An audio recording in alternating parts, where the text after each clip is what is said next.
મહત્વના સમાચારથી શરૂઆત કરીએ। રાજ્યના ખેડૂતો માટે માઠા સમાચાર સામે આવી રહ્યા છે। હવામાન નિષ્ણાંત અંબાલાલ પટેલે 30 એપ્રિલથી પ્રી મોન્સૂન એક્ટિવિટીની આગાહી વ્યક્ત કરી છે। આ મહત્વના અને મોટા સમાચાર પ્રાપ્ત થઈ રહ્યા છે। હવામાન નિષ્ણાંત અંબાલાલ પટેલની આ મોટી આગાહી 30 એપ્રિલથી રાજ્યમાં પ્રી મોન્સૂન એક્ટિવિટી શરૂ થશે।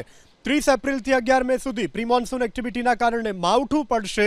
3 મેથી ઉત્તર ગુજરાત, સૌરાષ્ટ્ર, કચ્છ અને મધ્ય ગુજરાતના વાતાવરણમાં આવશે પલટો। 10 અને 11 મે સુધી મોટાભાગના શહેરોમાં કમોસમી વરસાદનું અંબાલાલ પટેલે અનુમાન વ્યક્ત કર્યું છે। તો ખેડૂતો માટે આ માઠા સમાચાર, પ્રી મોન્સૂન એક્ટિવિટી વહેલી શરૂ થવાની આગાહી છે। 30મી એપ્રિલથી વાદળો આવવાની શક્યતા છે।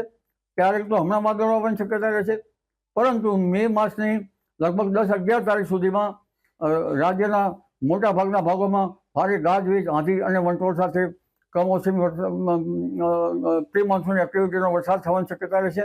દક્ષિણ સૌરાષ્ટ્રના કેટલાક ભાગમાં વાદળવાળું આવે અને લગભગ દક્ષિણ ગુજરાતના ભાગોમાં પણ હવામાનમાં પલટો આવે। ખાસ કરીને ઉત્તર ગુજરાત, મધ્ય ગુજરાતના ભાગોમાં હવામાનમાં પલટો આવતા ગુજરાતના મહદ ભાગોમાં તારીખ લગભગ 30 એપ્રિલ પછી હવામાનનો પલટો આવશે અને 30 મેથી 11 મે વચ્ચે ભારે આંધી, વંટોળ અને ગાજવીજ સાથે રાજ્યના ઘણા ભાગોમાં પ્રી મોન્સૂન એક્ટિવિટીનો વરસાદ થવાની શક્યતા રહેશે। આંધી વંટોળનું પ્રમાણ વધુ રહેશે।